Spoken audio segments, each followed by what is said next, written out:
Part 4, Seas of Acid. Chapter 44, Melting the Grindstone. Young gnomes and dwarves frolicked through the commercial district streets. Their parents chased behind them, overburdened by the spoils of their shopping trips. The good weather had brought high temperatures and high spirits to Cimasla. The only exception to this was an upset voice coming from inside the Earthsalt Bank's main branch. A hefty teller spoke through lips that'd make a duck blush. "You want a loan? Den weighs you collateral?" Breiner slammed a sizable box on the countertop. The better half of the box teetered over the edge of the teller's booth. Wargames and Werewolves, a rare vintage board game. He brushed off the dust to show an illustration of an axe-wielding barbarian grappling with a furry humanoid. The teller twisted his infused peridot monocle as he studied the game pieces. "I won't ask where you got it. But I will ask if you got anything else." Brian shuffled his feet. "Could I interest you in some scale models of Cimasla? I ask ya fa something of value and I'm hearing dat ya ain't got none." The teller thrust the box into Brian's hands and slammed down a glass barrier. His parting words were, "Den fugget about it. Now scram." Head downturned, the businessman left the branch of Earthsalt's bank. As he exited, he noticed a familiar face. "Good morning, Ms. Autumnleaf. How goes tax collecting?" The half-elf nodded in greeting, showing off her head of tousled burgundy hair. "It's been a tough one. They have me auditing the major noble families." Brian tilted his head to the side and turned his eyes upward. "Auditing? You know, I always did consider branching out in that direction." Irma rubbed her face in an attempt to fight the bags under her elven eyes. "Can't recommend it. Spent half the night confirming that the Earthsalts are squeaky clean. I'm already behind schedule to see the bitter bricks. My condolences. I'm off to play a board game with my sister.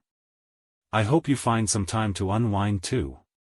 He turned at a junction, parting ways with Irma. She moved towards the Bitterbricks brewery and cursed her luck.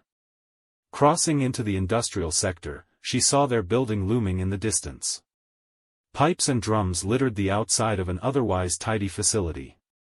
"Thank you for your time, Mrs. Bitterbrick. It's taken me the better part of the morning, but I believe I've audited every document and VAT." She struggled to keep her eyes open as she spoke the words. "And every hair on all my employees. You're painfully thorough, honey. Now if you're quite done, I'd like to resume normal business." The gnome adjusted her coat with an air of aggravated superiority. Irma leafed through her checklist, stopping a slender finger on the only empty checkbox. One last location to review, raw material storage.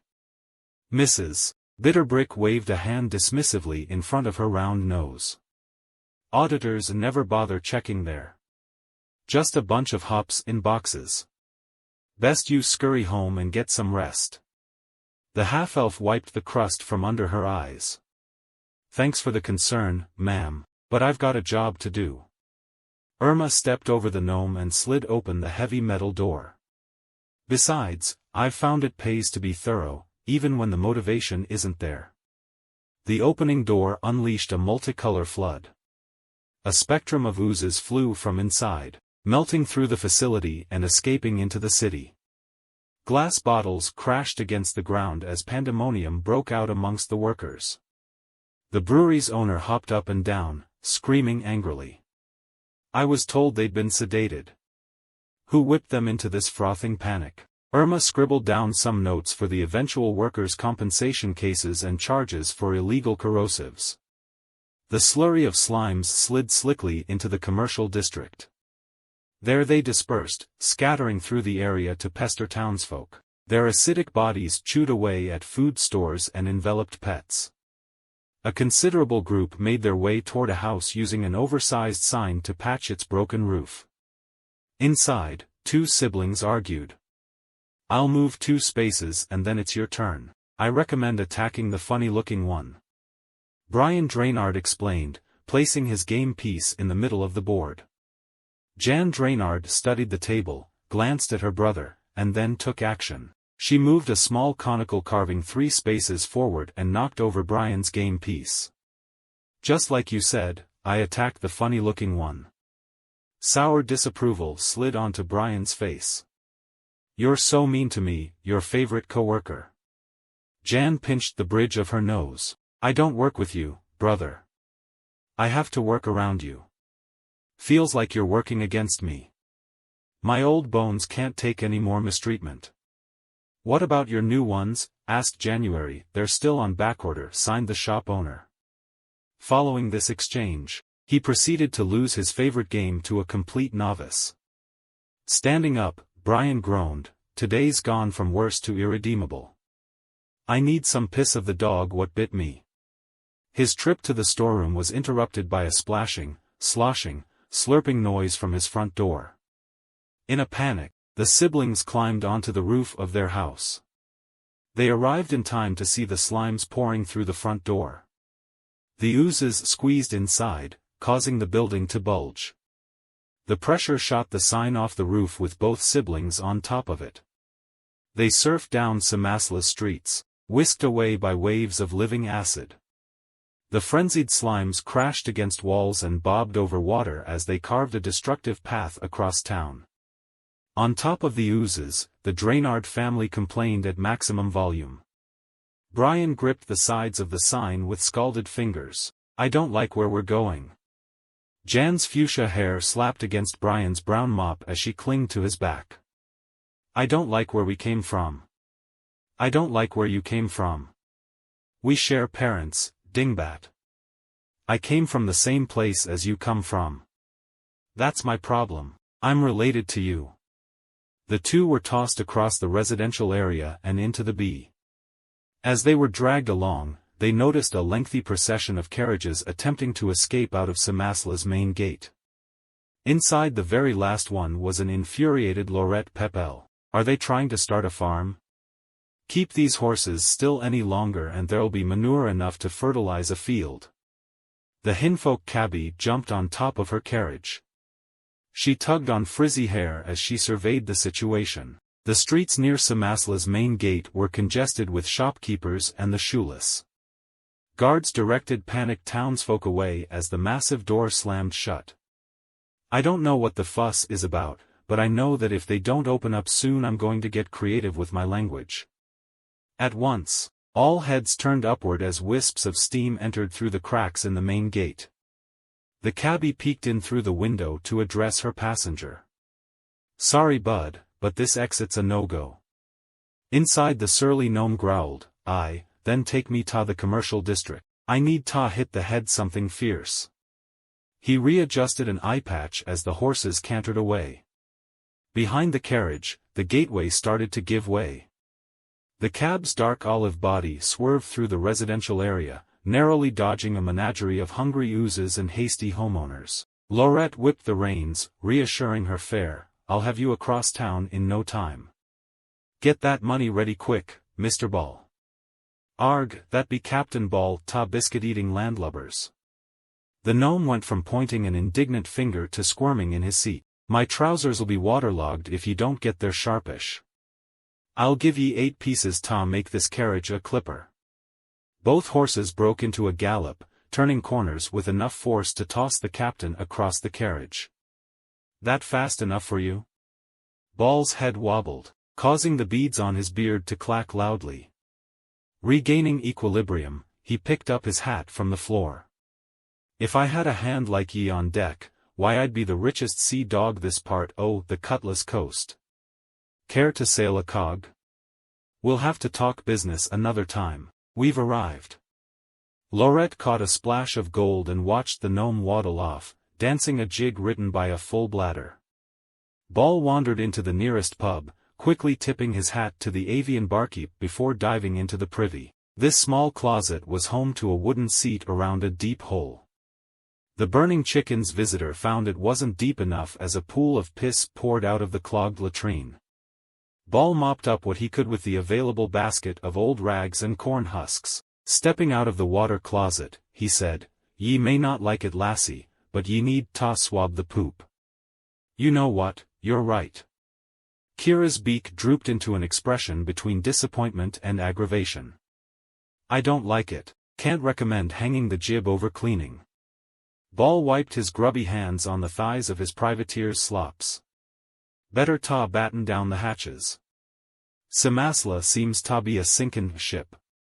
Kira dismissed the gnome with a backhanded wave of feathery fingers. I won't be taking advice from unpaying customers that reek of rum.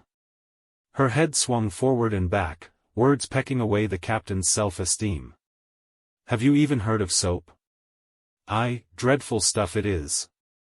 Ball nervously wiped sweat from his head, taking with it a crusty layer of filth. Kira took a talon to Ball's backside, shooing him out the front door.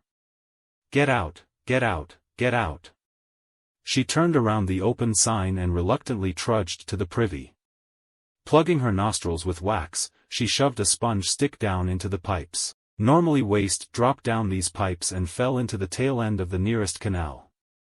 Then it'd drop down the waterfalls that surrounded the cistern. Once it reached the bottom, it would be purified by repurposed ancient technomancy. Unfortunately, Kira found this process postponed by bubbling black goop. Nothing we serve could produce this. She winced at the dark sludge splattering the stick.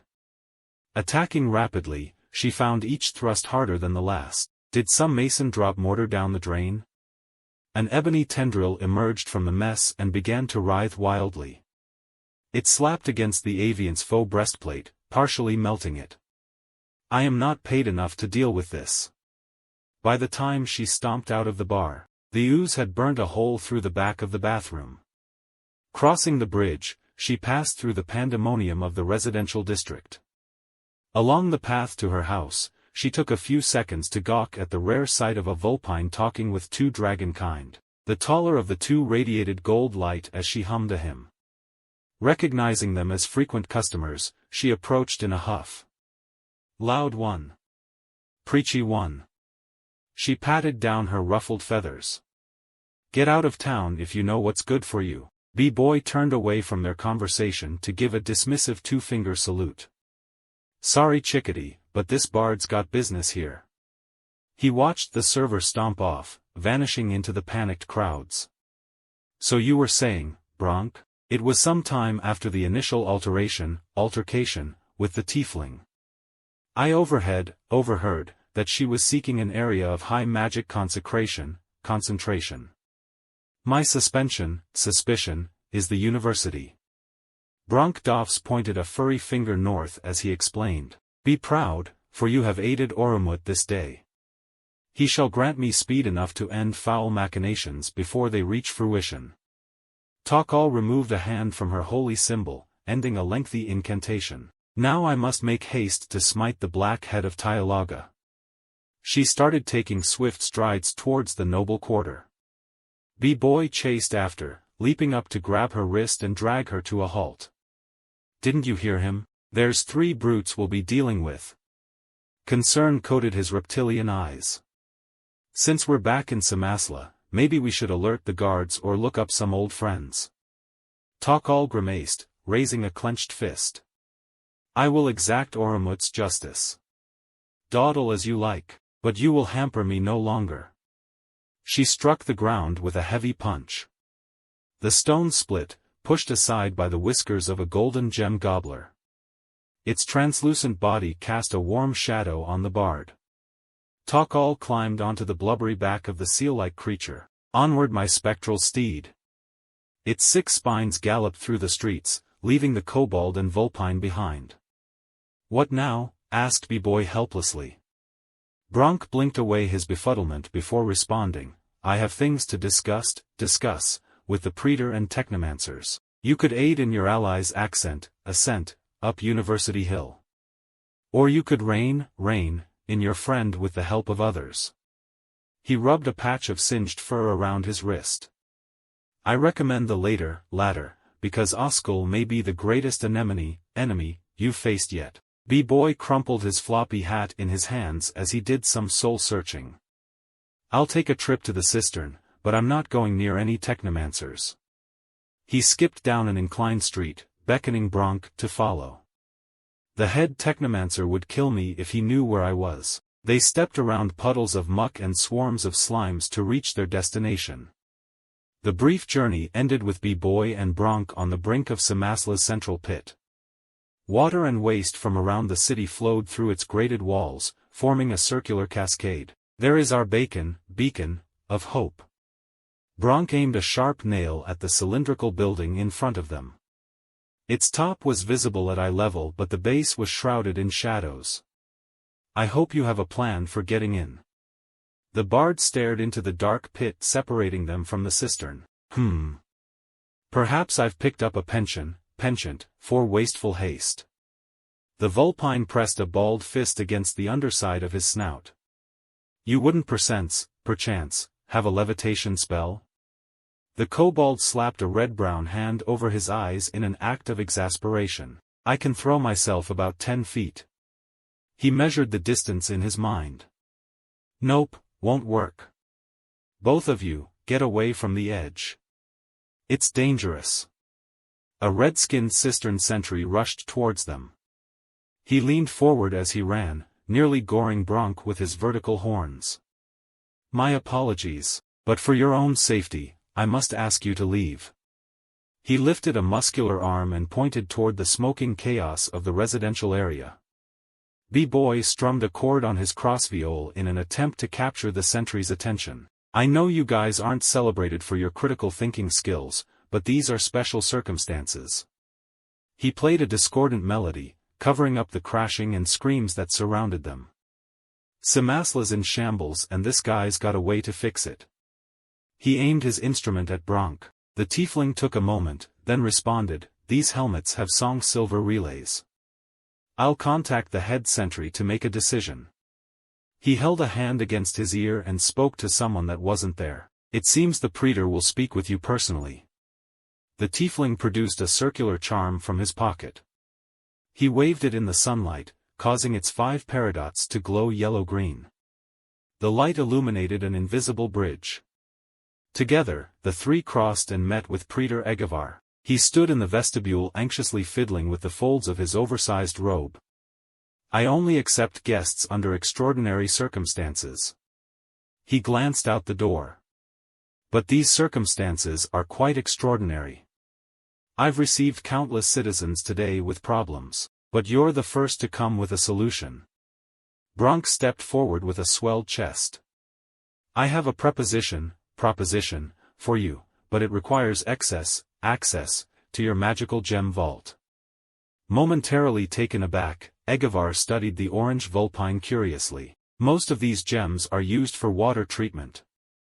For both our sakes, I pray that you have a working theory." Bronk dismissed the concerns with a shake of his head and a wag of his tail. "I've learned a great deal about Cimasla's architecture as a function of my work. I believe those gems were originally designed, to do something different." The Praetor and Vulpine swapped stern expressions for a moment before nodding. They walked deeper into the building, abandoning the kobold in the vestibule. B-Boy transformed a shrug into a wave. Okay then. Goodbye and good luck. This bard's got friends to find."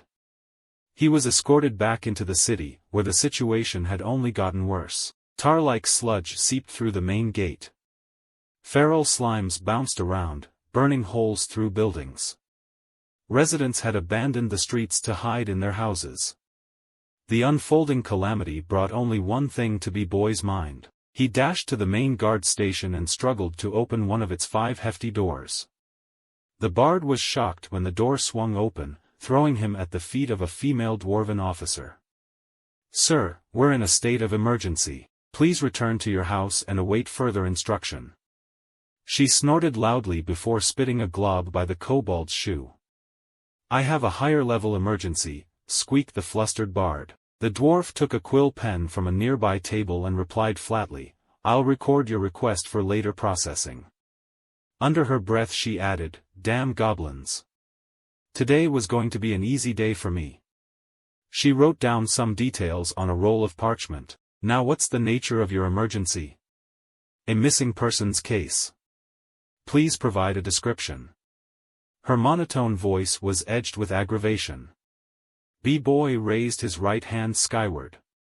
How would I describe her?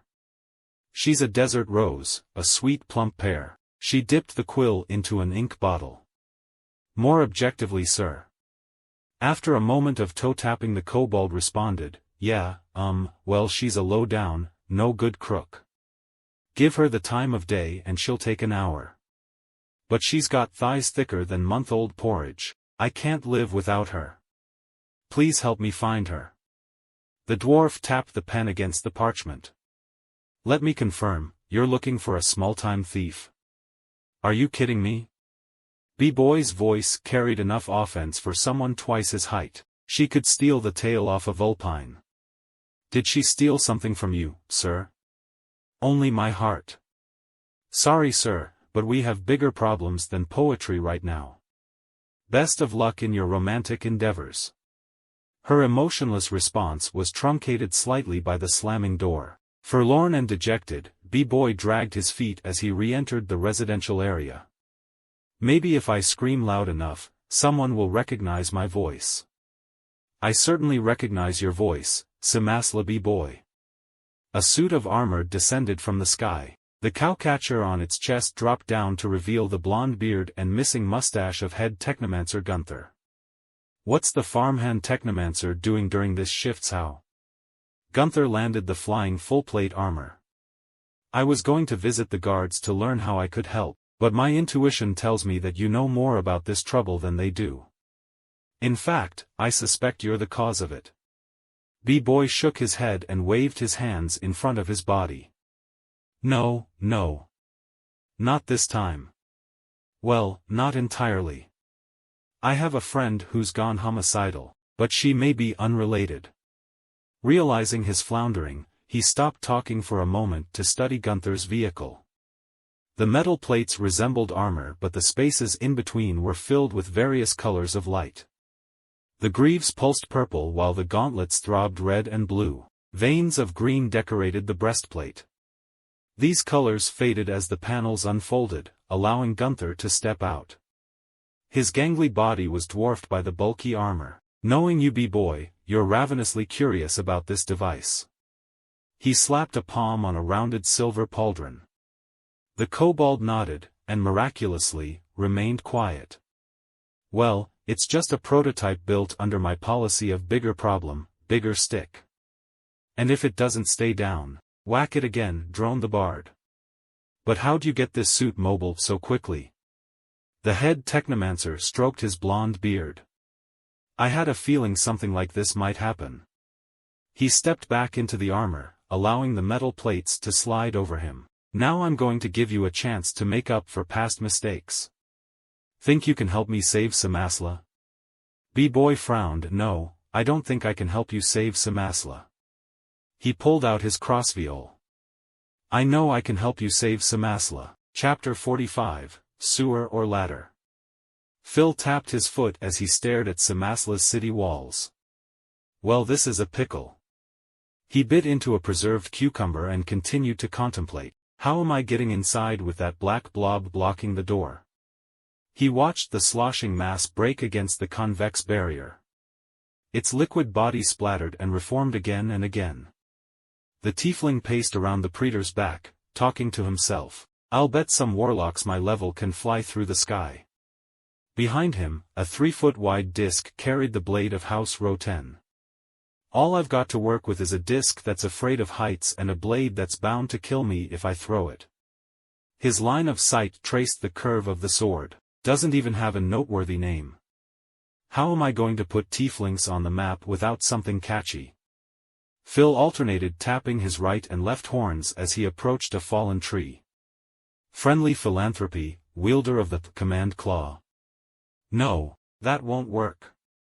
He sighed and slumped against the large log. It doesn't matter anyway. If I bind myself to this blade, I might as well give up on Book Buddy and return to House Row 10. Gotta focus on getting my tome back so I can start learning new spells. The tiefling rested his arms against bark. This brings back memories. Roran took down this tree shortly after I met him. He turned his head to either side, noting the tree's height. Can't blame him for not taking it into the city. Legality notwithstanding, you'd need to hoist the thing over the city wall. He shot to his feet, stabbing one finger into the air. Eureka! Now that's a wild idea. Phil pressed his back against the log and firmly planted his feet. Even without its branches, his effort was not enough to move it. He stepped back and rolled up his sleeves. Time to get magical. Both palms were thrust forward, sending a wave of telekinetic power at the lumber. It rocked slightly to one side and then rolled back. That's it? This sword's a worse spell-casting focus than I thought. Phil threw out his hands in a frustrated gesture. My spicier spells might still have a little oomph. He half-heartedly weaved arcane words with ritualistic motions. Obsidian energy burned through his gloves, sending a black blast at the log. The impact broke the ground underneath it, causing the tree to roll away rapidly. Phil grabbed both sides of his head, screaming with panic. He dashed after the log as it careened toward Cimasla. His tail slapped wildly against his burning legs as he struggled to keep pace. The disc followed behind him, towing the great sword. The log rolled up and down gentle slopes, crushing smaller trees and flattening farmland. Phil heard the shouting of herders as the destructive cylinder clipped the corner off a cattle pen. They screamed and pointed at the horned, red-skinned creature being whisked away by the stampede. The tiefling had no air to spare for apologies, but that didn't stop his cheeks from being dyed a deeper red by embarrassment. This is not what I wanted. His thighs chafed from the heifer he'd landed on. An alarming thought crossed Phil's mind as the wooden homewrecker approached Cimasla. It won't break through the wall and it won't do much good laying on its side. Releasing a hand from the horn of his lactic steed, he reached back telekinetically to put pressure on his blade's amethyst. The great sword glowed purple and rose into the air, shooting toward the warlock hilt first. He caught it in his free hand and hefted it over his shoulder. Pretty light when it's burning that expensive infusion. He whipped the weapon, stabbing its curved tip onto the end of the log. Shoot, I was aiming for the side. The blade's purple glow faded as Phil's brisk bovine outpaced the timber. What's one more bad decision? Another telekinetic touch reactivated the blade's gravity infusion. One end of the log wobbled as the embedded blade attempted to return to its owner. Running out of room and ideas, he tried to turn the animal around. Instead of complying, it decided to buck him off. He winced as the log's long shadow fell toward him. After some creaking and crashing, he opened his eyes to find the log propped against the top of Cimasla's jar-like walls. Hey, it's almost diagonal enough to walk up. Maybe I'll carve a few rungs just to be safe. Phil climbed up the wooden walkway and plucked his sword from its end. It clattered to the ground in a cruel reminder of his lacking arm strength. First a little disc dance and then I'm off to save my spellbook. He scoped out the city, noticing the people hiding their houses and goopy monsters roaming the streets. Correction, first the disc, then the book. And then I save Cimasla from whoever's responsible for this. Casting an arcane detection ritual, he found his spellbook signature and the source of the monster's magic were both in the University of Flowing Form. Phil produced an UFF professor's identification card from his pack. You're heading home, you old goof. I hope you saved some sweets. I always wanted to try your depth by chocolate and devil's advocate's food. How is this the only place that isn't crawling with slimes?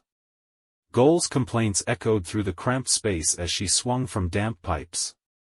Below her, a river of refuse flowed toward the cistern's basin. Tiptoeing along a narrow tube, she located a maintenance hatch above her head. Jackpot. I'm in. She slipped her feet between mossy bricks and scrambled upward. When she was within reach, she leaped for the handle. Grabbing it with both hands, she used her body weight to force it to swing down on rusty hinges. Goal rocked her body forward and backward until she had enough momentum to throw herself foot-first through the overhead opening. When she was safely inside, she looked down to see the rusty hatch break off and fall into the putrid stream below. The dwarf orc tightened her riveted leather armor and examined the area around her. The dingy cellar led into a rectangular hallway. Rows of modular bookcases covered the walls. In their quest for geometric perfection, the professors of the intellect curriculum placed the shelves' contents with purposeful precision, making unassigned space a rarity. Authors were organized both chronologically and alphabetically. Enchanted bookmarks fluttered through the air, levitating textbooks to curious students. Today, however, these bookmarks simply meandered. Cleared out due to the state of emergency, I'd wager. Noticing a crack between the bookshelves, she pulled out a mirror from her cosmetic kit. Turning it slightly, she saw around the side of the bookshelf. There was a line of paradots sunk into the wall. Great, visual sensors. As Goal returned the mirror to her pocket, she caught a glimpse of herself. A half-breed as always. Nothing new there. Inspecting her reflection, she found that her hair had grown. Her natural black roots formed an uneven border with the red dye job. I don't dislike it. She slid under the sensors and peeked around the next corner. Lines of low-hanging paradots led her to leap onto a desk, weaving across a study hall without touching the floor. My information says Mother Mercy's killer is headed to the top of the artsy side. In a narrow connecting corridor, the burglar was forced to press against a wall to avoid an autonomous broom. Thankfully, security will be more lax there. She danced across a tiled floor, careful to not step near any song silver spots. It's not like me to get cold feet. Goal bent over backward as a swarm of bookmarks flapped over her. After everything that's happened, that murderer and me might need to talk. If I don't like what she says, I can still slit her throat. She patted her short sword scabbard as she crossed the courtyard to the inhibition building. Goal took a few moments to shrug off a laughing fit from the poor attempts at art littering the area. Their security measures are almost as funny as their paintings. She flicked the oversized ears on a nearby portrait. Any idiot who gets past the hill's barrier can just waltz right in. If I was still living a dishonest life, I'd start looking for loose gems for the road. Finding a lift, the dwarf orc started slapping the console. Without exposed stones or dials, she was left at a loss. Maybe they do have some security after all. Guess I'm taking the stairs. After an excruciating search, Goal located a single set of wooden stairs that was at odds with the gleaming blue of the facility's walls. She trudged upward until her thighs felt numb. Break time. The dwarf orc sat on the edge of a spherical landing. Stained glass windows allowed a rainbow of colors to dance across the floor. Wonder if I've a few drops left to cure my thirst. Rooting through her bag, she pulled out 2 large bottles, a flask, a water skin, and a cylindrical jar. All of them reeked of alcohol and were drained to the dregs. Rats. I need to stop by the burning chicken once I'm done here. There was a slow dripping sound as she turned the jar upside down over her mouth.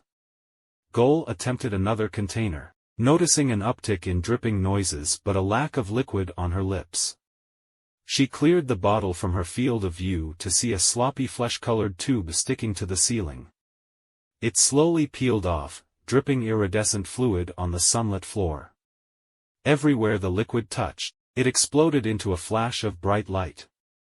Goal shielded her eyes with one arm and drew a short sword with the other. Countless circular mouths opened from random locations across its pink tapered shape. Vibrating in unison, they produced an ear-splitting screech. The dwarf orc ripped a strip of cloth from her undershirt. She scrambled to tie it around her ears in an attempt to mitigate the damage. As she struggled to deafen herself, the beast slithered towards Joelle. A circle of flat teeth slammed into the dwarf orc, causing her to drop the cloth. The slithering shouter's body undulated, pushing Goal into the mouth that bit her. The burglar rolled with the impact, using it to throw herself over the monster. She held out her blade as she sailed, cutting a line between many of the mouths. They spluttered and spat, painfully shooting out blood and saliva. Goal turned to see a downpour of drool. She jumped backward but iridescent liquid still drenched her lower body. There was a sucking sound before a flash of blinding light. She stumbled, hand outstretched until she found a wall. Rubbing her eyes, the dwarf orc felt the creature whip her with its long body. Several circles of flat teeth gnawed on her armor. Lashing out, she stabbed randomly. When that failed to have an effect, she slammed an acid flask into a place where she felt its slimy body. There was a sound of shattered glass and a rush of wind as Goal fell onto a cold surface she assumed was the floor. Sweet Desert Rose, I have arrived. Goal's vision slowly recovered, revealing a short red-brown man riding on the shoulder of a suit of armor. The metal mount flew in through a hole in the wall with a fist coated in blue lightning. The kobold rider shouted, "Activate Sound Silver Amplifier Array." At his command, Gunther crossed the armor's arms. The pauldrons, couters, and polions flipped around, revealing their shining undersides. B-Boy belted out a battering ram of sound, striking the slithering shouter and pushing it through the stained glass windows. Stupefied, Goal stammered out, "Cool magic, thing." B-Boy weaved a tiny tune on his crossviol. "I'd love to show you some more bard magic, but me and Farmhand here have business with that big ugly." Gunther's greaves glowed purple, lifting him into the air. A blast of wind from his breastplate sent the armor flying forward. B-Boy stowed his instrument and held on for his life as they plummeted. It came to a stop shortly before hitting the ground. "Amethysts are almost tapped. We need to finish it here," Gunther warned. The kobold slid down an armored arm and landed while taking a bow. "Not a problem." Turning his attention to the shouter, he noticed it thrashing like a salted snail. Luminescent explosions obscured its body as it whirled around, firing multicolor spit in all directions. "Minor problem, I was never good with bright light. I guess this is as good a time as any." A panel of the armor's torso ejected a pair of triangular glasses. Those lenses are made of obsidian and uninfused peridot, so they're anti-acid and light reflective. The kobold slipped them on, tying a rope behind his head and below his floppy cap. "You know, these fit oddly well around my snout. You wouldn't have made these specifically for me?" Gunther's voice was metallic through the song silver system. "For once in your life, focus on the task at hand." He pointed his left fist at the slithering shouter. "Just saying, there aren't many species without outward ears. Seems intentional." The bard playfully jabbed at an armored leg. The plates of the prop type's gauntlet parted, revealing a rectangular ruby. A red ray of heat shot out, evaporating the spittle and scorching the shouter's body. "It wasn't enough," growled Gunther, stomping a steel boot. The rectangular gem faded from red to dull gray. The slithering shouter rolled its long body at the duo. B-Boy readied his crossviol. He was shocked to see Gunther fly forward with the last of his emerald energy. Giant gauntlets caught the creature by two of its many mouths. The shouter started to scream out savagely, creating a cacophony that could kill any man's eardrums. These sounds disrupted Gunther's technomancy. "It won't respond." His concerns were lost in an ocean of painful sound. As his head rang, he reminisced, almost as if the ripples of deadly sound were scaring memories to the surface. "It was a good life. I took those monstrous munchkins under my wing and taught them how to make the drop world a better place. Only a handful of regrets, really. Hopefully you regretted not thanking little Iscom for his hard work." B-Boy snapped his fingers, silencing the shouter. Gunther landed an electric punch, sending it flying back several yards. "That's it for sapphires. Only one gemstone type left, and it's designed to hinder, not harm."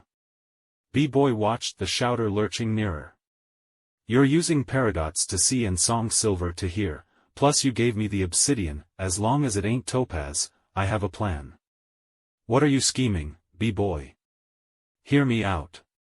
Use your attack when I stop my silence, then leave the rest to me." Gunther gave a hesitant nod and prepared his suit. The helmet's visor slid up, revealing a cylinder surrounded by three giant white gemstones. He waited for the moment that the terrible noise returned and screamed, fire howlite blaster. A tight swirl of cold energy shot into the slithering shouter's largest mouth. Gunther swept the beam, freezing its entire body. Energy exhausted, the armor collapsed onto one knee. B-Boy kicked off its falling forearm and landed on a shoulder with crossviol in hand. He shot a single bolt at the paralyzed creature. The brittle mica tip shattered against its solid body, creating a cracking sound. Now the fun part. The kobold strummed his instrument, starting a spell. The slithering shouter's frozen form was assailed by a sphere of severe sound. Its body fell apart, blown into pale splinters by B-Boy's attack. As the frosty mist cleared, a human rose from the icy ashes. Tyalaga's taint, I can't see a thing. The tattooed man stumbled out and fell at B-Boy's feet. Fancy meeting you here, Moss. The bard pointed at the remains of the slithering shouter. How'd you meet your friend there? Where are you? How do you know me? The mercenary glanced around wildly, looking right past the kobold. It was a business deal gone wrong.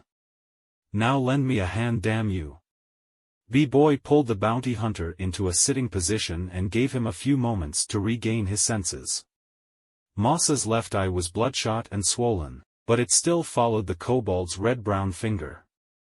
The right was a different story. His pupil was replaced by a radial rainbow of color. Well, farmhand, I leave him in your capable hands. I'll work on cleaning up the shouter remains. I must bypass this sorcerous barrier. Takal gripped the blubbery body as the beast's tail drilled into the ground. Tunneling through the soil, the golden gem gobbler dug underneath UFF Hill. Its dragonborn rider emerged from the ground to find herself trapped inside the nostril of a large-nosed Professor Bush. After tearing through the leaves and branches, the paladin reunited with her mount in front of the inhibition building. She greeted it with a bow. Thanks be to Oromut for this blessed companion. She stared up at the tower of spherical chambers. I will rely on my own power to destroy this evil. May we ride again someday soon. She held her hand up to her face before casting her splayed fingers toward the spectral steed. The gesture dismissed it, causing the divine entity to disperse into a shimmering cloud. Head of Tyalaga, you live on borrowed time. Takal ran her palm along her warpick, coating it in a sheet of craggy gold. And I have come to collect. Chapter 46, Frustrated Fruition. Through twisted tome and bloody stone, I claim the seething one as my own. Oskal placed the heart of the island on the pages of the fleshy spellbook. She laid the grimoire in the middle of a ring of orange stones. Let Black Dragon's final form protect her faithful from all harm. She slammed the book shut, causing the heart to splatter, raining red liquid onto the citron stones. The gemstones fused together in the center of the circular room before sending a ray of orange energy harmlessly through a closed window. The bright streak zipped through the night sky and disappeared into the northeast. Having expended its energy, the stone faded to gray before collapsing into dust. I feel filthy, but it's done. She removed her stained cloak and pressed the book to her chest. All I need to do is hold on to the book and wait for the power to turn Cimasla upside down. Her all-black eyes swept over the scenery, drinking in the city from UFF's top-floor observatory. The oppressed will rise up and beat down those bloated leeches. A pained wheezing came from the opposite edge of the round room. Rusked, do you need more help? The orc rose to his feet, supported by the thick shaft of his great axe. Just need a little time to adapt to the new shape. She clapped together her hands and let a smile touch her tiny tusks. Ob was in worse shape. I hope he makes a full recovery too. You know, boss, you're a real looker without that hood on. Between the donkey ears and the skunk stripe hair, I mean, whoa. And you've got a built-in scale necklace, pretty fancy. Oskal attempted to sit him down, pressing long fingernails into his broad shoulders. Very funny musclehead. Now. Get some rest. Ow, ow. Okay, just calm down with the nails. Rust settled onto the floor, using extra care with the large shield-like scales that monopolized the back of his forearms. Sure wish I could put away these umbrellas. I feel bad enough that I can't put you back the way you were. She struggled to tear her eyes away from the line of jagged protrusions emerging from the scar in his stomach. Don't you worry about it, I'm just becoming a little more like you. He ran a thick green finger along her black ears. Guess that means this ugly mug gets to be beautiful. Oskal stared into the bottomless black pools of his eyes, tracing the cracks that branched out from them. I should go check Ob. Yeah, go do that. Rust chuckled and closed his eyes. She walked across the room and knelt down next to the dragonborn. All four limbs were abnormally long and thin. His right hand ended in a reptilian mouth and this left foot had been replaced by a single spike. Occasionally they'd enter periods of spastic twitching before returning to long periods of inactivity. His head appeared deflated, as if it were sinking into his torso. Ob's voices escaped as infrequent moans. Rust giving trouble again? Oskal patted him gently. I can handle that big blowhard. Now let's focus on you. Her ears crackled with obsidian energy that jumped like lightning down to her hands. She laid them on Ob, causing the power to course into him. I'll heal you the best I can, so be patient. When the treatment was done, she unfolded a bedroll and took a nap. The spellbook was tucked into her clothes, held in place near her heart. The tiefling's dreams dripped with the warm, sweet honey of nostalgia. A knee-high Oskal jumped onto the workbench, bawling her eyes out. She told Papa all about the mean girls and how they made fun of her ears. Then she got in trouble for having Mr. Slime prank them. But Papa wasn't mad. He gave her a special gray hood. The hungry stones inside eat up all the light, hiding her face from mean people. She was so happy to have such a kind, smart Papa. Oskal was shocked awake by a whipping, whooshing sound. She got to her feet and cleaned out her eyes. A dragonborn stood near the window, silhouetted by bright daylight. Looking better, Ob. How do you feel? He turned around to confirm that his head had not healed. However, his long limbs had been wound into more manageable appendages. Ob placed his dragon-head hand on his chest, and let out a gurgling noise. Can't speak much. Oskal stared down at the blue-tinted floor. You don't have to stay. I can handle it from here. Ob's elastic arm wrapped around her shoulder and pulled her to the window. He used his more normal hand to point at Cimasla's main gates. They rocked heavily with each impact from the seething one. The remains of Ob's mouth attempted to smile as the gates were blown open. Thanks for the wake-up call, Ob. It's my time to shine. She cracked open the spellbook and held it in the air. A glob shot out from the seething one. It flew through the air in the direction of the university. Ob dived out of the way as the orb crashed through the window. Oskal stood still, lowering the book to catch the wagon-sized dark blob. It shrank as it was sucked inside. Shutting the grimoire, she pumped her fist in the air. Yes. As long as I have this book, I have control.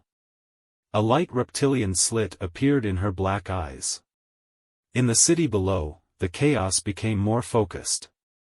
Oozes marched to the northern end of Cimasla. The seething one splashing and thrashing ended as it formed a dark moat around the University of Flowing Form.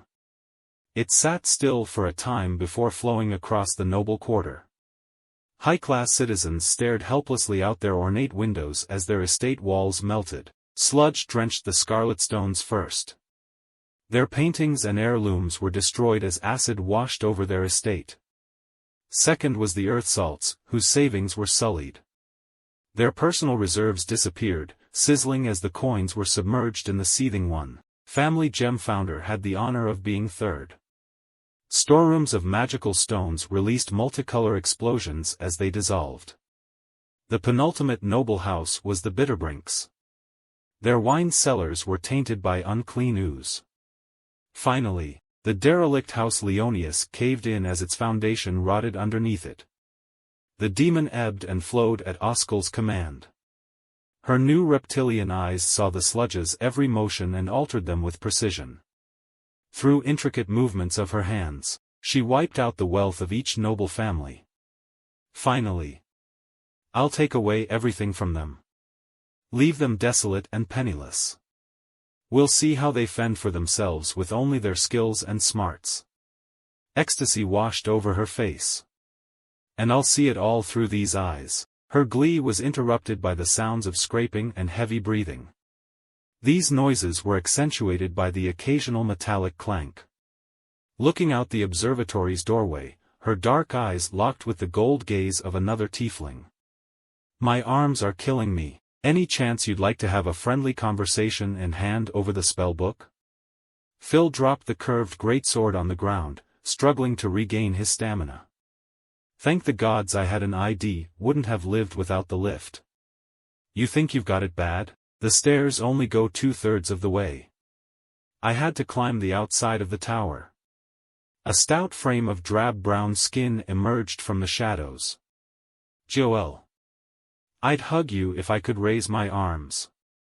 Phil flopped against her happily. Sorry about all the not friends anymore stuff. She shoved away the tiefling in embarrassment. Just a lack of communication. We all had our troubles, maybe we should have shared them. She took a step towards the center of the round room. So that's what we'll do now. Her thick finger was thrust toward Oskal. Start talking you. Not in the mood to jump on me and scream death threats? I'm trying to be nice, trying real hard. Don't make it any harder. Goal ran her hand along her shortsword's sheath. Tell me why you killed Mother Mercy and what you're doing up here. Rust stepped forward, towering over the dwarf orc. She's fixing Cimasla. Do I know you from somewhere? Goal studied the brutish mass of green skin and black scales. I used to play dice in the back alleys of the Bee. Now I'm on top of the town. The orc showed off his impressive wingspan, blocking some sunlight with his shield-like scales. Oskal is leveling the playing field. That means stamping out anybody who spits on slum dogs like us. Oskal pleaded, Rust, don't. Unassuaged, the agitated orc continued, that includes bastards like Mother Mercy. Shut your ugly, drooling mouth. Goal drew her blade. All she ever did was help monstrous races. Help them become her slaves. There was smug confidence on Rust's face as he pulled out his great axe. Ever think it was too easy to tease out that Leonius tip? Didn't you wonder how a backstreet nobody knew but didn't capitalize on it? His body rocked as he roared with laughter, causing the scar on his stomach to appear like a gnashing mouth. I ate for a week on that pay and Mother Mercy got her unique dwarf orc plaything. Goal's face showed the stillness of a frozen lake. This is good. I wanted to listen. She reached into a pocket. And I did. She crouched down. Didn't say I'd believe a single word. Goal whipped out a set of bolas, sending them sailing in the direction of Oskal. I'll take out Ugly and then ask her a few more questions. The wooden balls rotated around, slapping into a leg and wrapping tightly. Thanks for the anklet, but it's not my style. Rust stepped out from in front of Oskal. How about you keep her out of this? His comment led into a powerful downward chop. The axe vibrated as it came to a stop against the blue stone floor. Goal carried an effortless sidestep into a thrust, reaching up for the orc's throat. She found her attack interrupted when Rust raked his axe along the ground, carrying her with it. The flat of the blade slapped her side, sending the dwarf orc tumbling across the round room. Before she reached a wall, Goal had already righted herself. She skid to a stop and bounced back into the battle with a flask of acid. The glass flask shattered against Rust's raised shields as he deflected the projectile. Phil cried out in exasperation, I thought we were going to talk. He turned to Oskal to share a pleading look. A rust-colored dragonborn had joined her, lingering a short distance behind the woman. She held out her arm and shook her head. Stay back, she whispered over her shoulder before blurting out, Rust, umbrella. The orc raised both shields above his head. Oskal sent a cloud of fluffy slimes towards them. The gloomy puffs floated overhead, shrinking as they emptied acidic rain on the two combatants. Phil fired back with a curious counterattack. First he slid a gold coin along the floor towards Joel. He followed by dancing in a circle. Bumfuzzled, Gol followed her instincts and swooped down, snatching the coin. When she tried to stand up, her head bumped into something solid. Above her, a floating disc deflected the downpour. The cloud parted and the acid sizzled away, soaking into the floor and evaporating into the air. Rust abandoned his defensive stance to rain down another vertical blow. It shattered the disc but stopped short of the ground. His weapon had been caught by twin short swords. How cute. I'm sending you to meet Mother Mercy. The orc pressed his weight into the attack, forcing Gol onto one knee. Sweat poured down her forehead, stinging her hazel eyes. Great job me. Should have got out of the way when I had the chance. Instead, I got distracted by greed. She groaned as her blades were pressed into her brigandine cuirass, cutting through the leather layer over her chest. Gol withdrew both weapons and kicked her back leg forward, sliding under Rusk. In a smooth motion, she sliced his ankles and delivered a mule kick to his spine. Chasing down the stumbling orc, she tackled him onto the amethyst lift. Waving Professor Nonnelis's ID in the air, she shouted, "Thanks Phil. Be back in a bit." Phil searched his pockets, realizing that he'd been robbed. When did she even have time? He watched with bittersweet satisfaction as the lift descended. Rusk threw off Gol, causing her to hit against the side of the narrow box. He rose to his feet, axe in hand. That axe fell to the floor when his head hit against the ceiling. "Little cramped for you," mocked Gol, slipping behind the orc and kicking the back of his knee. As the orc dropped down, she took both blades and stabbed just under his armpits. Rusk bellowed in pain as the short swords slipped between black scales, slowly sinking into his skin. In a rush of adrenaline, he reached over his shoulders, grabbing Gol around the neck. Using all his strength he lifted her off the floor and whipped her through the lift's door. Wincing from stinging pain, he yanked out the professor's ID and dropped it. Vision clouding with fury, Rusk stepped through the broken door as the lift came to a sudden stop. Gol flew past poor portraits and crashed through a teapot with several spouts. She righted herself in the air and readied her legs to land. Her plans were foiled when she struck a wall made of scales, muscle, and metal. "Sonny, long time no see. How about lending a hand? I will not aid your thieving schemes." Takal brushed away the dwarf orc with callous aloofness. "I am here to strike down ahead of Tyalaga. Funny thing, I'm fighting one of her dragon-blighted now." Gol playfully slapped her on the back with the flat of her short sword. "Phil's here too. Let's knock out this lug and ride the lift up to see him." Rusk sprinted down the hallway holding his shield scales in front of him. In his manic rush, he knocked over pedestals and trampled art displays. Brandishing her golden warpick, Takal knocked the orc aside with a hammer to the jaw. "My effort is wasted on pawns. He shall disappear when I purge the drop world of his creator." With those words, she ran in the direction of the lift. Oskal. Rust rose to his feet unsteadily, reeling from the pulsing gold wound on his face. If that dragonborn can do this to me, he turned toward the lift, ready to chase down Takal. He found his steps slowed by a blade in his back. The short sword stabbed through the orc's torso and poked out his spiny stomach scar. "Forgetting about me?" She pulled out the blade and cleaned off black blood by wiping it on Rust's fancy clothes. "Maybe now you'll tell me what you thugs have planned." He fell on both knees as sludgy blood gushed from his stomach and back. His voice was drenched in tones of finality and melancholy. "I've got nothing planned. Oskal's got the big plans, helping monstrous races, changing the city. I'm just a conman that tagged along. Felt special to be part of something bigger, even if I was too dumb to get all the details." He coughed loudly, spraying dark liquid on Gol's leather armor. "Hey shorty. Yeah, you dirty cheat. Tell Oskal how I died. He grinned from ear to ear. I'm sure she'll make things extra painful for you. Gol widened his smug smirk with a slice before erupting into panicked thoughts. If that preachy paladin figures out how to use the lift, I'm stuck climbing the outside of the tower again.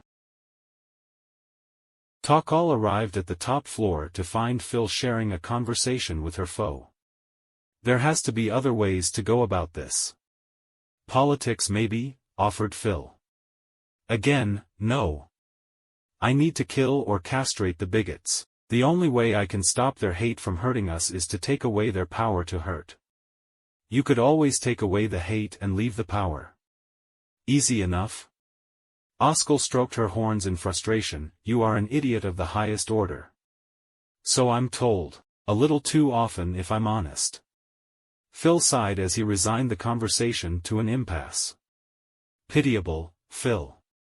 Takal stepped off the lift wielding her war pick and shield.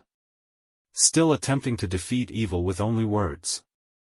The Dragonborn laid a hand on her holy symbol, enveloping her gold weapon in blinding radiance. To think I mistook you for a man of action when we first met. Oskal snorted, cutting off Phil's joyful greeting. If you kill me, the seething one is set free. That damnable blob will destroy Cimasla. Takal did not slow her advance. I take no stock in your words. This demon is Tyalaga spawn and if needs be, I'll smite it as such.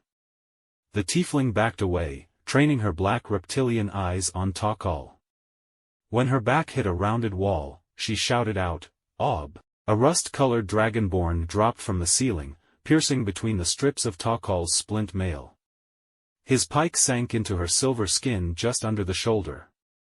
Undeterred, Takal grabbed the spear's shaft and spun around, flinging away Ob. He collapsed into a pile of noodly limbs and red armor.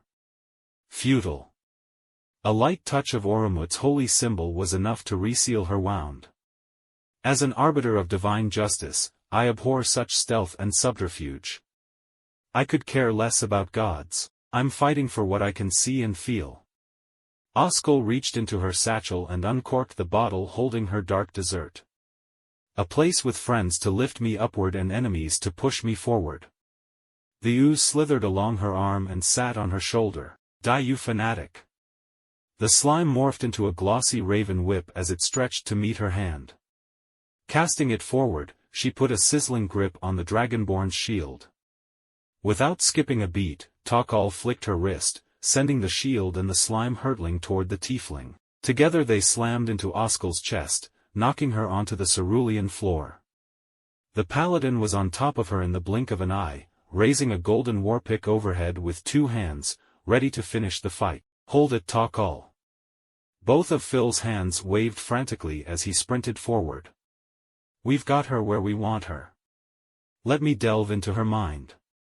Not waiting for an answer, he reached out into a horned head full of impotent rage. A little girl in a gray hood kicked her feet in an oversized chair.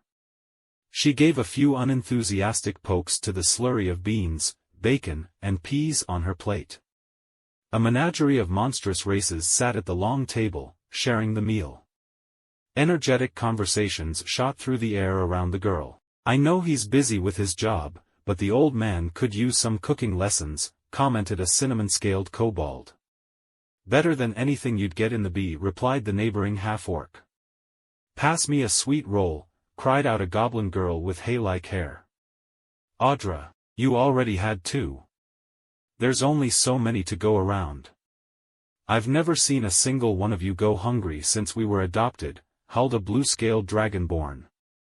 Next to him, a gangly red-skinned teen leaned across the table.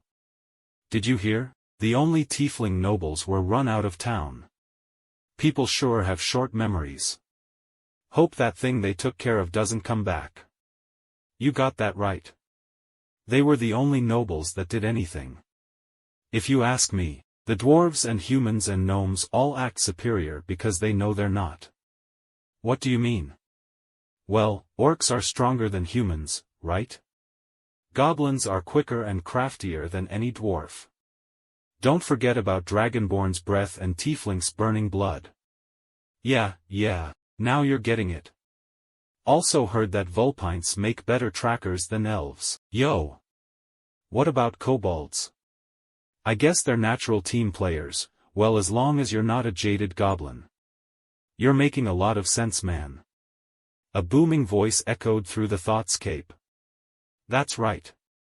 The little girl stood up, pushing Phil to the edge of Oskal's mind. Monstrous races should rise up.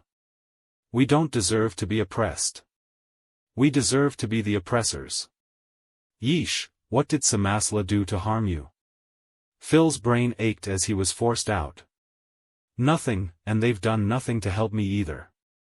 This is larger than one grudge. I will improve life for all monstrous races, even you two idiots. I think life as a tiefling is good already, said Phil, returning his thoughts to his own head. Although I guess finding a hat is a nightmare. Takal heard these words and concluded, all in all, a pointless gesture. She swung down her weapon, piercing flesh. As the attack connected, a splash of dark blood covered her eyes. Tainted fiends. They cannot bleed without offending me. Clearing away the gunk, she surveyed the results. Perhaps I should take an ear since she lacks any fangs, claws, or horns. As Takal pulled back her warpick, she noticed the tiefling was missing and a tentacle was impaled on her weapon's tip. Get rid of this guy.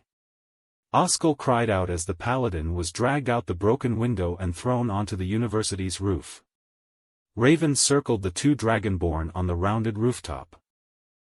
Stood at an angle, allowing his flattened head to get a good view of his opponent. Takal returned an icy stare. Nothing will stop Oromut's reckoning. She raised her holy symbol above her head.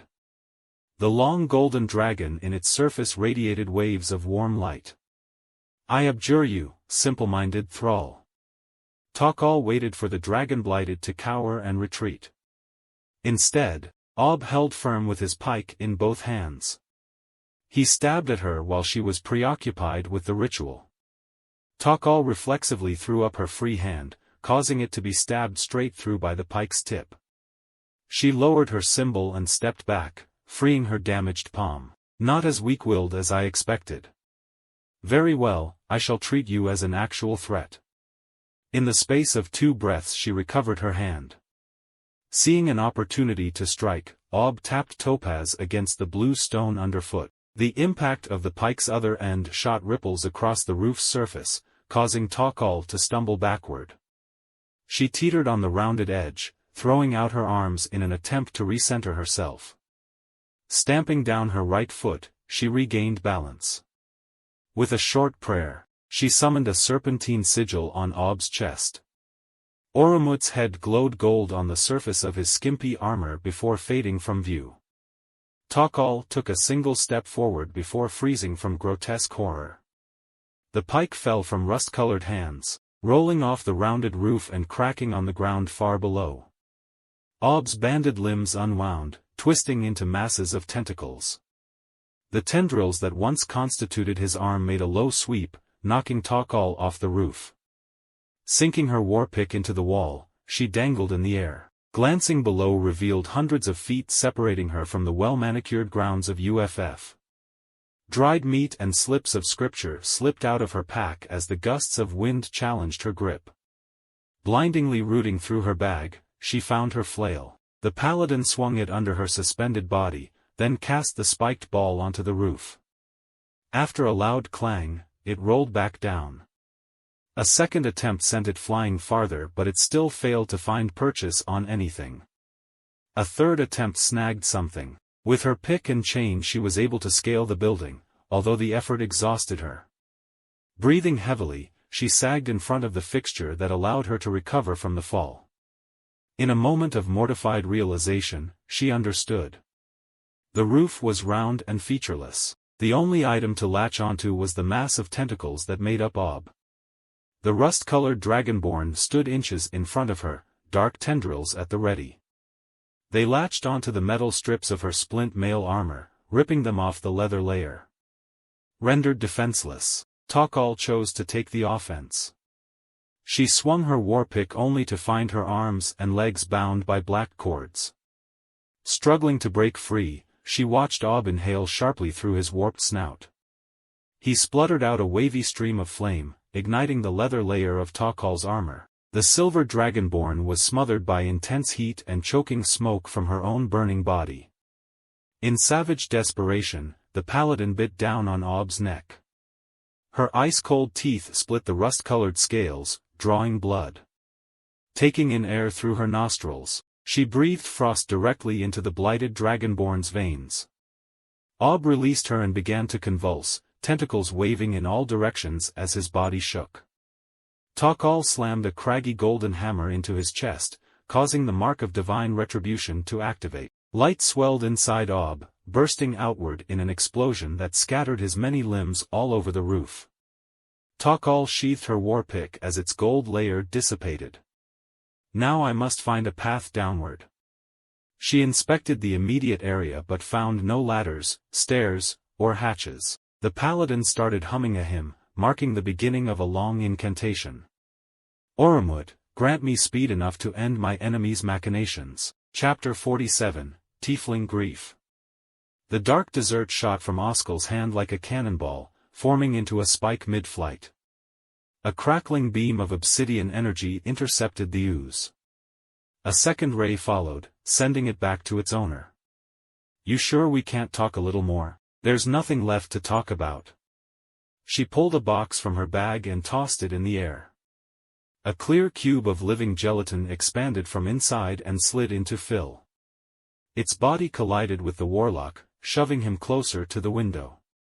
He looked back nervously before starting a spell. The cube changed direction by bouncing off a wall.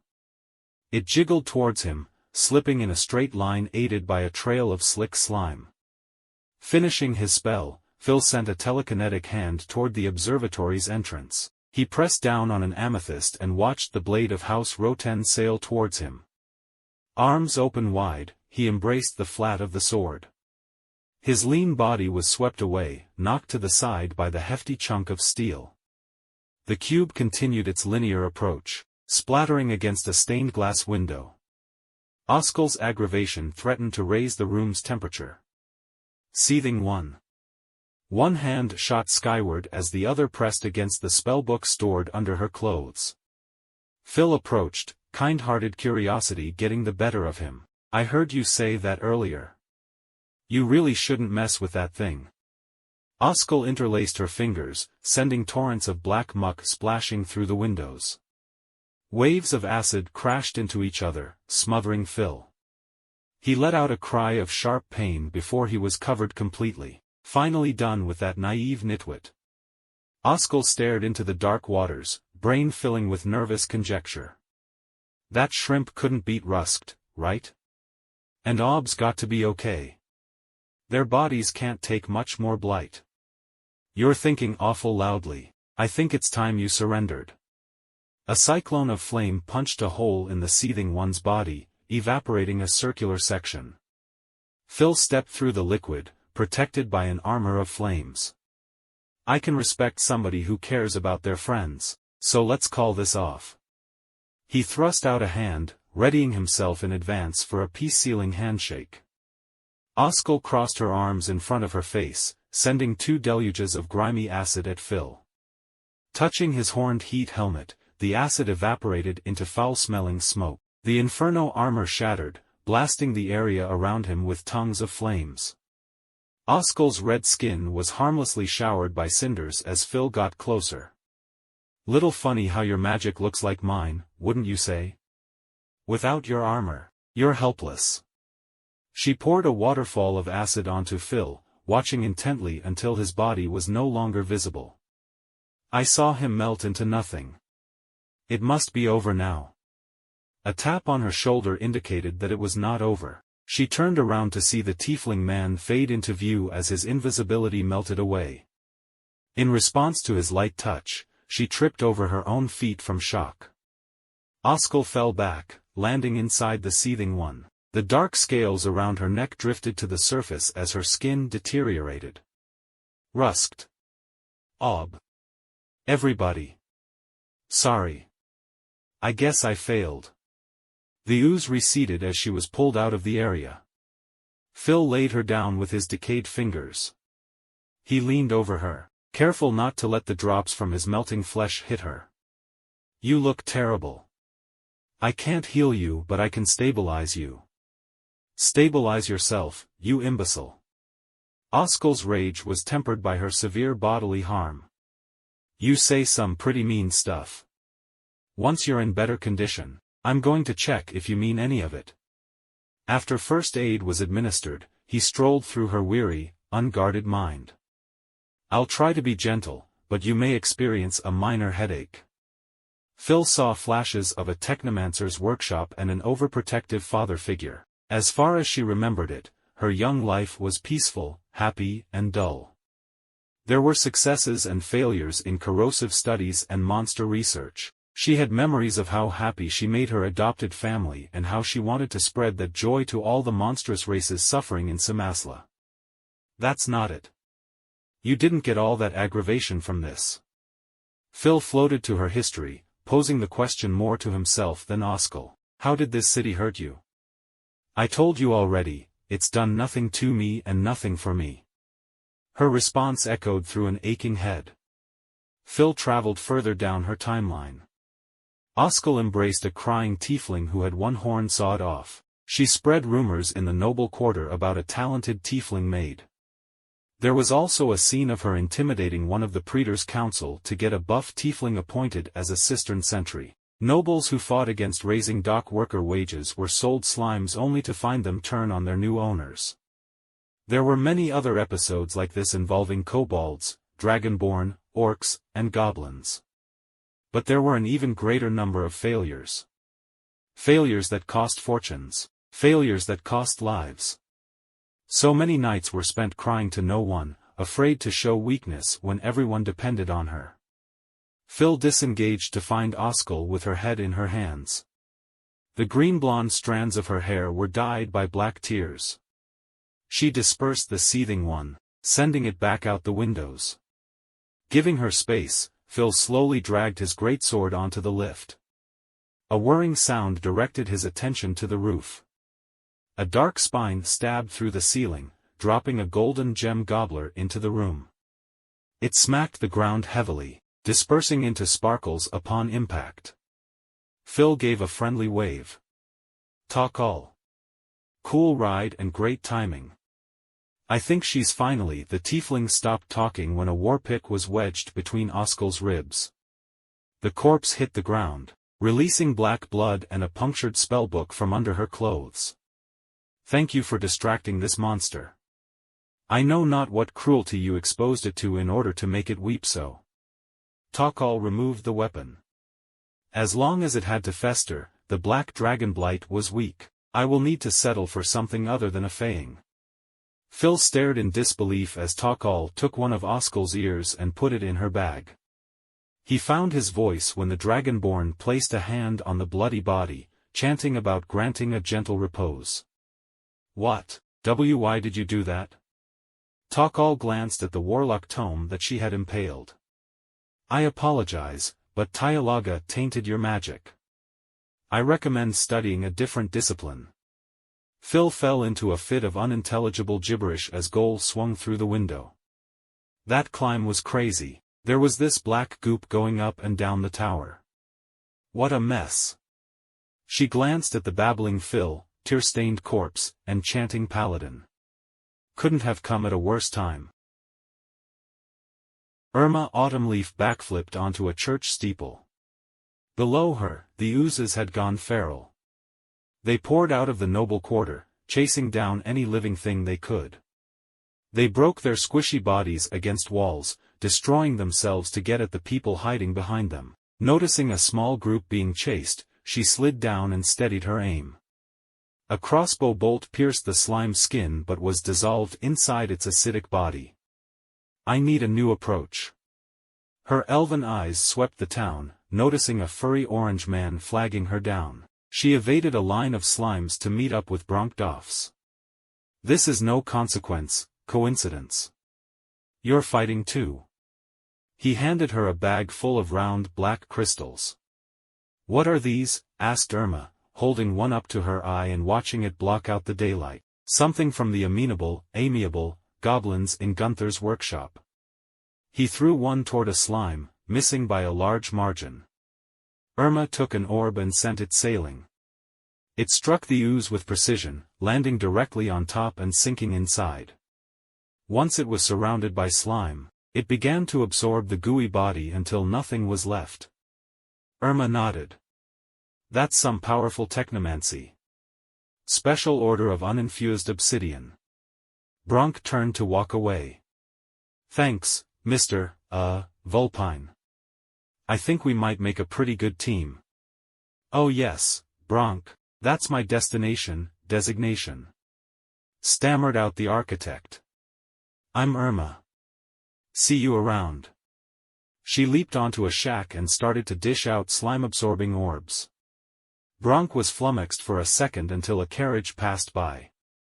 He chased after it with bags of obsidian orbs in his hand. Jumping in the back of the cab, he declared, "Preetor says rides are free if you give out these." He thrust 3 sacks through the window separating the driver and passenger areas. Laurette Pepe stuck a hand through, grumbling, "If I had a copper for every time I heard that one. I am not being stingy. Bronk shut the door behind him. Oh, and ferry me to the farmhand technomancer's workshop. Laurette did not absorb his request because she was enraptured by the contents of the sacks. This is real obsidian, and a lot of it too. She whipped the reins, tearing through the slimy streets at top speed. The carriage came to a screeching halt outside the facility in no time. Suffering sudden motion sickness, Bronk stumbled out of the cab after a wobbly explanation of how to use the orbs. Throwing open the workshop's doors, he was greeted by the smooth clanking of an overhead crane and a kobold at the desk. "Hey there, Bronk. Been a short while." B-Boy hopped off his chair and shook the Vulpine's hand. "Your eyes are popping out of your head. Did those goblins screw up the obsidian orbs?" "No, far worse. My plan has reached an impasse. Bronk gave his pointed ears a frustrated tug. "We can defeat the big one, but we need to entrap it in the cistern." B-Boy removed his hat to scratch his scaly head. "So you need a diversion?" "Yes, it seems to be drawn to religious fixtures. When it hears prayers, it makes a beeline for the person. Hard to believe, but my bard studies started with songs to Oromut. Plus I can be very loud." B-Boy spoke into a sound silver tube. "Boss, I need to take a break to save Cimasla." He listened. "Yeah, about a half hour." The kobold waited for the device to power down before responding to Bronk. "Let's lure out that sludge puppy." With the help of a burly tiefling sentry, Bronk and B-Boy made their way to the outside of the cistern. With a loud bark, the bard blasted himself off the ground and on top of the white cylindrical building. "Okay, maybe one more rehearsal." No. Showtime. Now." He pulled out his crossviol and adjusted the 6 sound silver amplifiers. "Gunther won't notice if they're missing for just one day." What's he going to say? "You wasted my armor's amplifiers just to save Cimasla? You're fired." He couldn't help snickering to himself. Yeah, he sounds just like that. B-Boy strummed his instrument and sang at maximum volume. Agitated slimes from across the city swarmed towards him, dropping into the pit when they got close. The seething one followed suit, swept up by the canals. It poured like a mudslide into the cistern's collecting basin. B-Boy paused his song to shout, "Bronk, hit it." The Vulpine activated the modified water purification system. Rings of multicolor light pulsed out from the cistern's round white walls. They illuminated the pit as they reduced the amalgamated slime into clear liquid. B-Boy gave the Vulpine a toothy grin as he strummed his viol. "How about we celebrate with an encore performance?" "Maybe you've grown out of it," suggested Joel. "That's not how warlocks work. This ritual should repair my tome." Phil wiped black bloodstains off the fleshy binding before retrying the ritual. It's no use. Another friend, gone. Hold on now. Goal pointed at the hole in the book's center. You did something. It's squirting out more of that black goop. Gold dragged a forlorn Phil back as ooze overtook the book. The liquid shaped into a black ball and expanded until it was the size of a wagon. The calm surface bubbled, sporadically forming fangs, wings, claws, and tails. Bolts of obsidian energy shot out as each part was created or reabsorbed. Takal joined the others, standing by Phil's side. Let us smite this fiend and rid the drop world of its taint. Several strikes of her glowing hammer shattered fangs that attempted to impale her. Goal swooped in next, severing a cluster of tendrils with a swipe of her short sword. Stop whining and help out. You're only going to lose more people if you waste time wallowing. Phil rose to his feet, obsidian energy dancing between his fingertips. His chant complete, he followed Goal's attack with twin dark beams, roasting soulless eyeballs on the blob's surface. Their combined assault carried on until all three were exhausted. Regrouping, they surveyed the damage. The severed sections had fallen to the floor and slivered back to the main body, rendering their efforts pointless. Goal shrugged, I don't know anything about magic. Takal grabbed her holy symbol firmly, I shall seek guidance from Oromut. Phil brushed them aside with a click of his tongue and a waggle of his index finger. Sorry guys, but I'm the one who has to take care of this. He strapped the sword of House Row 10 to his back and slowly shuffled toward the seething one's remnant. Bracing his right hand with his left, he raised a palm to the gnashing orb of acid. The blob started to shrink as Phil siphoned it into his body. You're coming with me. He struggled as more and more dark magic flooded into him. His light vermilion skin faded to a pallid pink. Veins popped all over his body as acid coursed through them. His gold eyes were ringed with a black circle. Goal shoved Takal. Hey! What do we do to help? The Dragonborn stumbled over her words before deciding. I can heal his body as it decays. Perhaps you could protect him during the process. Alright, Sonny. She dove toward the orb, slicing away any appendage that got too close to Phil. Meanwhile, Takal put her hands on Phil's back, supporting him as the pressure threatened to buckle his knees. When the orb reached 1/3 of its original size, its movement became more manic. Phil's eyes fluttered open and shut as he attempted to contain it. If something doesn't happen, I'm going to keel over. As if they were commanded to, tendrils emerged from below Phil's feet. These look oddly familiar. They lashed out, wrapping the orb, pacifying it as Phil ended its struggle. He fell on the blue stone floor, victorious, and tired. Chapter 48, The Final Dragon Quest. Let me remind you, Mr. Doffs, that this is a place of governance. It is not a daycare. Miffed, Praetor Egavar rose from his paperwork-laden desk. Aggravated arm flailing caused his robe's baggy sleeves to catch a pile of papers. The documents fluttered down, sticking to one of the many melon-sized slimes littering his office's floor. A rudimentary yarnling attempted to rescue the paper, but found her fabric fingers ricochet off the gelatinous glob.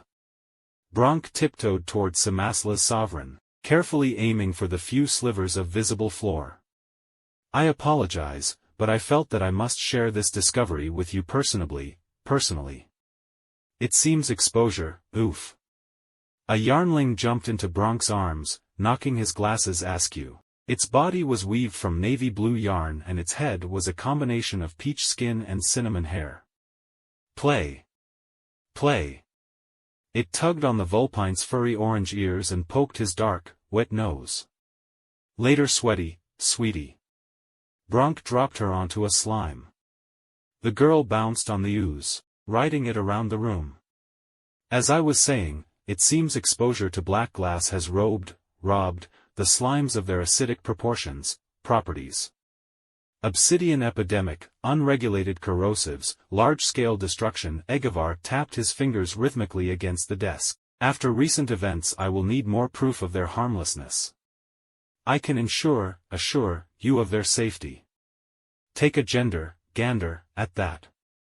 Bronk pointed a sharp nail towards the corner of the office where a yarnling crouched over a slime. Her hay-like hair flopped from side to side as she considered her crayon choices.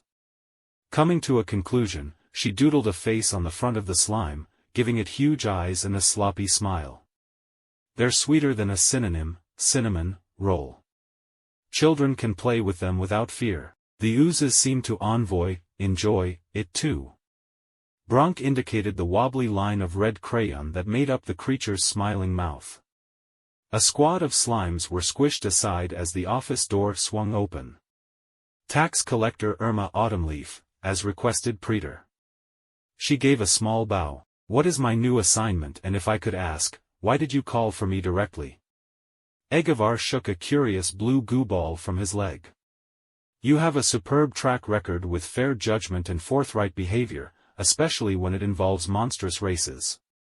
Thank you, sir. The Preetor continued, effective immediately, all your current responsibilities will be reassigned.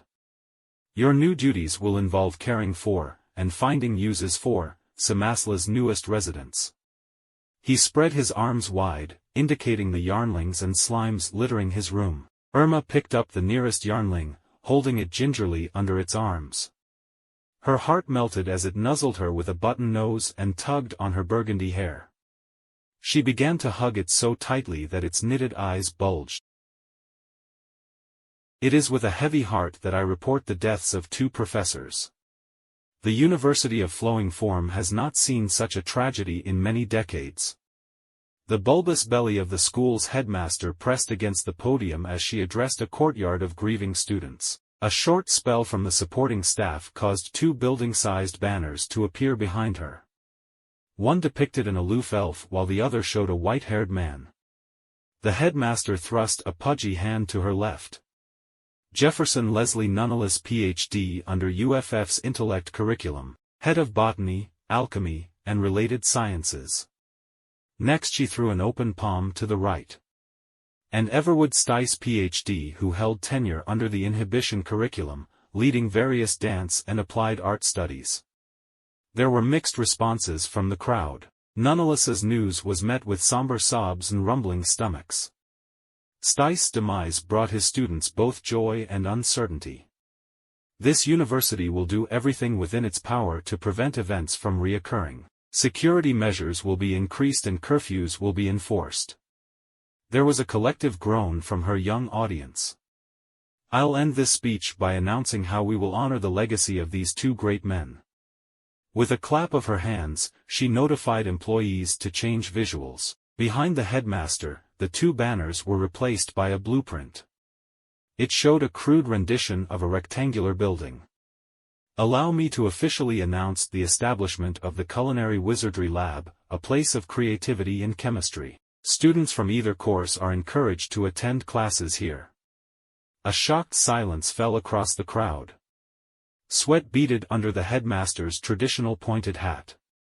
From the back of the crowd came a single pair of clapping hands.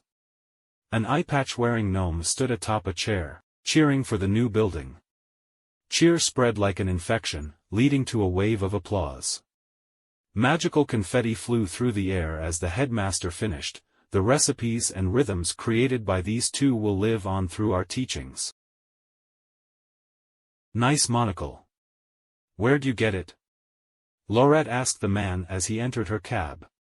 A circle of obsidian obscured one eye while a bandana blocked his face. Head technomancer.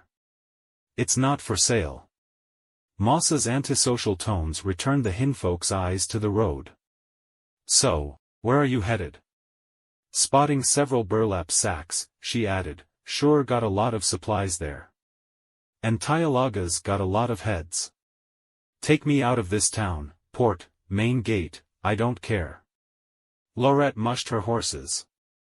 Can't blame you after what happened. There's folks that overjoyed the cistern got rid of those tides of slime, but not me. The hinfolk growled as she took a hard turn. If you ask me, a good government would have stopped it from even happening.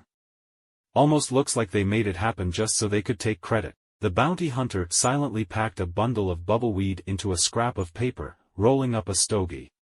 "Sorry sir, but no smoking in the cab." Moss groaned and put it away. "No need to get so glum. Give it some time and you'll find what you need." The man stared out the window, watching the city street streak by with his one good eye. "What I need is a change of profession." Takal paused the conversation and waited for the hammering to end. "Thank you for your quick work." Jan Draynard pushed the splint mail across the corroded countertop. Her eyes were half-lidded as she puffed out a vibrant bubble the color of her hair. "Yeah, sure. It was a nice break from all the mind-numbing hammer-and-nail shenanigans." The beautician/tailor took her payment and counted the coins with what little energy she could muster. "And that should cover the outsourcing of the blacksmith work." Takal paused again, allowing the sounds of carpentry overhead to stop.